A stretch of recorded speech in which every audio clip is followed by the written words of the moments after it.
ತಮ್ಮ, ಓಂ ಶಾಂತಿ. ತಂದೆಯನ್ನು ಪ್ರತ್ಯಕ್ಷ ಮಾಡಬೇಕು. ಅದಕ್ಕಾಗಿ ಮನ್ಮಥವನ್ನು ಬಿಟ್ಟು ಶ್ರೀಮತದಂತೆ ನಡೆಯಿರಿ. ಆಗ ತಂದೆಯನ್ನು ಪ್ರತ್ಯಕ್ಷ ಮಾಡಲು ಸಾಧ್ಯ.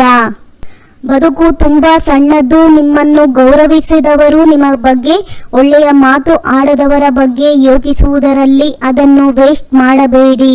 ಓಂ ಶಾಂತಿ ಅಣ್ಣ. ಇವತ್ತಿನ ಪ್ರಶ್ನೆ ಆಗಿದೆ, ಯಾವ ಮಕ್ಕಳ ರಕ್ಷಣೆಯನ್ನು ತಂದೆಯು ಅವಶ್ಯವಾಗಿ ಮಾಡಿಯೇ ಮಾಡ್ತಾರೆ ಅಂತ. ಯಾವ ಮಕ್ಕಳು ಸತ್ಯವಾಗಿದ್ದಾರೆಯೋ ಅವರ ರಕ್ಷಣೆಯು ಅವಶ್ಯವಾಗಿ ಆಗುತ್ತದೆ. ಒಂದು ವೇಳೆ ರಕ್ಷಣೆ ಆಗುತ್ತಿಲ್ಲ ಅಂದರೆ ಆಂತರ್ಯದಲ್ಲಿ ಒಂದಲ್ಲ ಒಂದು ಸುಳ್ಳು ಅಗತ್ಯವಾಗಿ ಇರುತ್ತದೆ. ಮುರುಳಿಗೆ ತಪ್ಪಿಸಿಕೊಳ್ಳುವುದು ಸಂಶಯದಲ್ಲಿ ಬರುವುದೆಂದರೆ ಆಂತರ್ಯದಲ್ಲಿ ಅಲ್ಪ ಸ್ವಲ್ಪ ಸುಳ್ಳಿದೆ ಎಂದರ್ಥ. ಅಂಥವರ ಮೇಲೆ ಮಾಯೆಯು ಗುರಿ ಇಡುತ್ತದೆ. ಅಣ್ಣ, ಇವತ್ತು ಬಾಬಾ ನಮ್ಗೆ ಇನ್ನೊಂದು ಪ್ರಶ್ನೆ ಕೇಳ್ತಿದ್ರು, ಯಾವ ಮಕ್ಕಳಿಗಾಗಿ ಮಾಯೆಯು ಆಯಸ್ಕಾಂತವಾಗಿದೆ ಅಂತ. ಯಾರು ಮಾಯೆಯ ಸುಂದರತೆಯ ಕಡೆ ಆಕರ್ಷಿತರಾಗ್ತಾರೆ ಅಂಥವರಿಗೆ ಮಾಯೆಯು ಆಯಸ್ಕಾಂತವಾಗಿದೆ. ಶ್ರೀಮತದಂತೆ ನಡೆಯುವ ಮಕ್ಕಳು ಆಕರ್ಷಿತರಾಗೋದಿಲ್ಲ ಅಂತಿದ್ದಾರೆ ಅಣ್ಣ.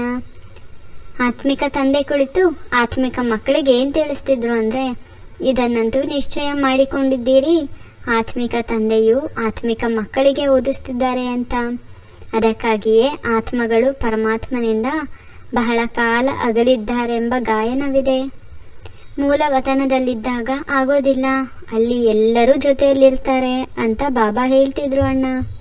ಎಷ್ಟು ನಾವು ಶ್ರೀಮತದಂತೆ ನಡೆಯುತ್ತೇವೆಯೋ ಅಷ್ಟು ಆಸ್ತಿಯನ್ನು ಪಡೆಯುತ್ತೇವೆಂದು ನೀವು ತಿಳಿದುಕೊಂಡಿದ್ದೀರಿ. ಸಂಪೂರ್ಣವಾಗಿ ನಡೆಯುವುದರಿಂದ ಶ್ರೇಷ್ಠ ಪದವಿಯನ್ನು ಪಡೆಯುತ್ತಾರೆ. ನಡೆಯದೇ ಇರುವವರು ಶ್ರೇಷ್ಠ ಪದವಿಯನ್ನು ಪಡೆಯುವುದಿಲ್ಲ.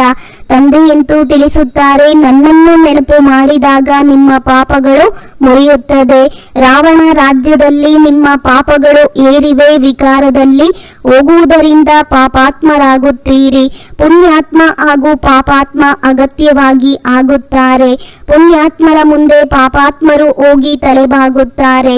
ಮನುಷ್ಯರಿಗೆ ದೇವತೆಗಳು ಪುಣ್ಯಾತ್ಮರಾಗಿದ್ದಾರೆ.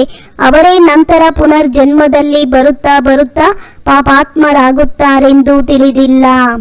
ಅಣ್ಣ, ನಿಮ್ಮನ್ನು ಕಾಡಿನ ಕಡೆ ಕರೆದೊಯ್ಯುವವನು ರಾವಣನಾಗಿದ್ದಾನೆ. ನೀವು ಮಾಯೆಗೆ ಸೋಲುತ್ತೀರಿ, ಮಾರ್ಗವನ್ನು ಮರೆತು ಹೋದಾಗ ಆ ಕಾಡಿನ ಮುಳ್ಳಾಗಿ ಬಿಡುತ್ತೀರಿ ಅಂತ ಬಾಬಾ ಇವತ್ತು ನಮ್ಗೆ ಹೇಳ್ತಿದ್ದಾರೆ ಅಣ್ಣ. ಅಂತಹವರು ಸ್ವರ್ಗದಲ್ಲಿ ತಡವಾಗಿ ಬರ್ತಾರೆ. ಸ್ವರ್ಗದಲ್ಲಿ ಹೋಗುವ ಪುರುಷಾರ್ಥ ಮಾಡುವ ಸಲುವಾಗಿಯೇ ನೀವಿಲ್ಲಿಗೆ ಬಂದಿದ್ದೀರಿ. ತ್ರೇತಾಯುಗವನ್ನು ಸಹ ಸ್ವರ್ಗವೆಂದು ಕರೆಯೋದಿಲ್ಲ, ಯಾಕೆಂದರೆ 25% ಕಡಿಮೆ ಆಯ್ತಲ್ಲವೇ. ಅವರು ಅನುತ್ತೀರ್ಣದ ಲೆಕ್ಕದಲ್ಲಿ ಬರುತ್ತಾರೆ. ಹಳೆಯ ಪ್ರಪಂಚವನ್ನು ಬಿಟ್ಟು ಹೊಸ ಪ್ರಪಂಚಕ್ಕೆ ಹೋಗುವ ಸಲುವಾಗಿಯೇ ನೀವಿಲ್ಲಿಗೆ ಬಂದಿದ್ದೀರಿ. ತ್ರೇತಾಯುಗಕ್ಕೆ ಹೊಸ ಪ್ರಪಂಚವೆಂದು ಹೇಳೋದಿಲ್ಲ. ಇಲ್ಲಿ ಅನುತ್ತೀರ್ಣರಾದವರು ತ್ರೇತಾಯುಗಕ್ಕೆ ಹೋಗಿ ಬಿಡುತ್ತಾರೆ, ಯಾಕೆಂದರೆ ತಂದೆಯ ಮಾರ್ಗದಂತೆ ಸರಿಯಾಗಿ ನಡೆದುಕೊಳ್ಳೋದಿಲ್ಲ, ಏರುಪೇರಿನಲ್ಲಿ ಬರ್ತಾರೆ. ಈಗ ತಂದೆಯು ನಿಮ್ಮನ್ನು ಮಾಯೆಯಿಂದ ಬಿಡಿಸಲು ಬಂದಿದ್ದಾರೆ. ಮಕ್ಕಳು ಹೇಳುತ್ತಾರೆ, ಮಾಯೆಯು ಬಹಳ ಬಲಶಾಲಿಯಾಗಿದೆ, ತನ್ನ ಕಡೆ ಬಹಳ ಸೆಳೆದು ಬಿಡುತ್ತಾರೆ. ಮಾಯೆಯು ಹೇಗೆ ಆಯಸ್ಕಾಂತವಾಗಿದೆ, ಈ ಸಮಯದಲ್ಲಿ ಅದು ಆಯಸ್ಕಾಂತದ ರೂಪವನ್ನು ಧರಿಸುತ್ತದೆ. ಪ್ರಪಂಚದಲ್ಲಿ ಎಷ್ಟೊಂದು ಸುಂದರತೆಯು ಎಷ್ಟೊಂದು ಹೆಚ್ಚಾಗಿ ಬಿಟ್ಟಿದೆ.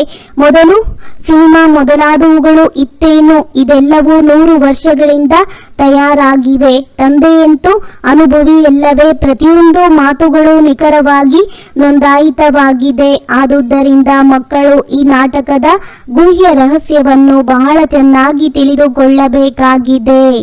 ಕೆಲವರು ಕೇವಲ ಒಂದು ಜನ್ಮಕ್ಕಾಗಿ ಲಕ್ಷಾಂತರ ರೂಪಾಯಿಗಳ ಶ್ರೀಮಂತರಾಗ್ತಾರಂತಣ್ಣ. ಮುಂದಿನ ಜನ್ಮದಲ್ಲಿ ಏನಾದರೂ ಇಷ್ಟೊಂದು ಹಣವಿರುತ್ತದೆ ಏನು? ಕರ್ಮಭೋಗವು ಬಹಳ ಇರುತ್ತದೆ. ಸ್ವರ್ಗದಲ್ಲಿ ಕರ್ಮಭೋಗದ ಮಾತಿರೋದಿಲ್ಲ.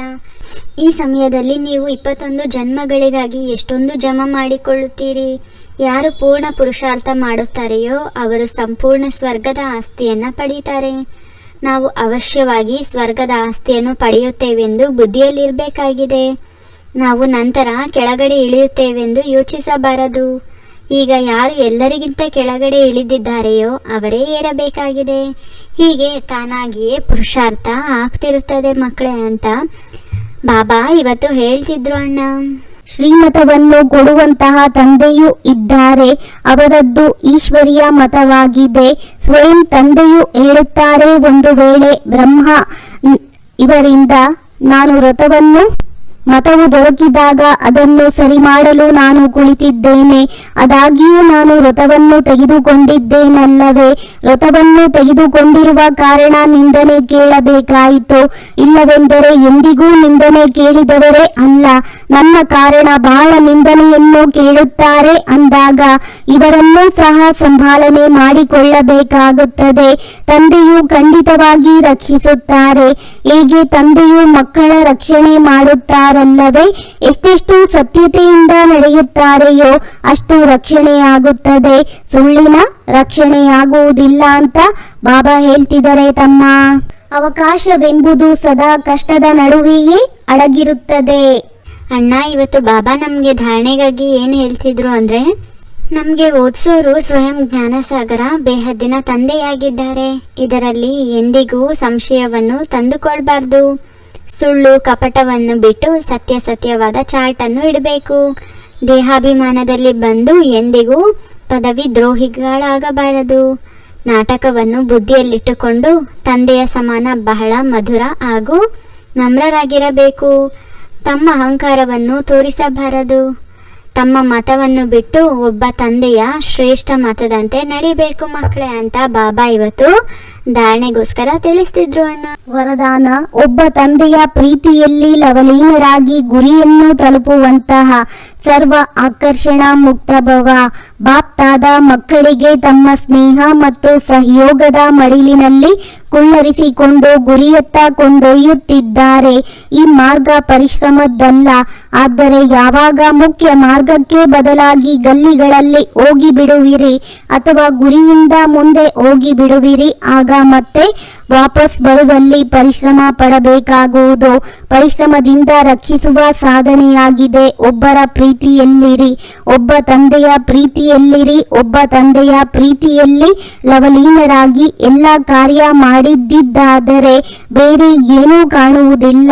ಎಲ್ಲ ಆಕರ್ಷಣೆಗಳಿಂದ ಮುಕ್ತರಾಗಿ ಬಿಡುವಿರಿ. ತಮ್ಮ ಅದೃಷ್ಟಶಾಲಿಯ ಅನುಭವವನ್ನು ನಿಮ್ಮ ಮುಖ ಮತ್ತು ಚಲನೆಯಿಂದ ಮಾಡಿಸಿ. ನಾನು ಅಂದ್ಕೊಳ್ತೀನಿ ಈ ಅಣ್ಣ ತಮ್ಮರ ವಾರ್ತಾಲಾಪ ನಿಮ್ಮೆಲ್ಲರಿಗೂ ಇಷ್ಟವಾಗ್ತಾ ಇದೆ. ಇಷ್ಟ ಆಯ್ತು ಅಂದ್ರೆ ಲೈಕ್ ಮಾಡಿ, ಶೇರ್ ಮಾಡಿ, ಸಬ್ಸ್ಕ್ರೈಬ್ ಆಗೋದನ್ನ ಖಂಡಿತ ಮರಿಬೇಡಿ. ಓಂ ಶಾಂತಿ.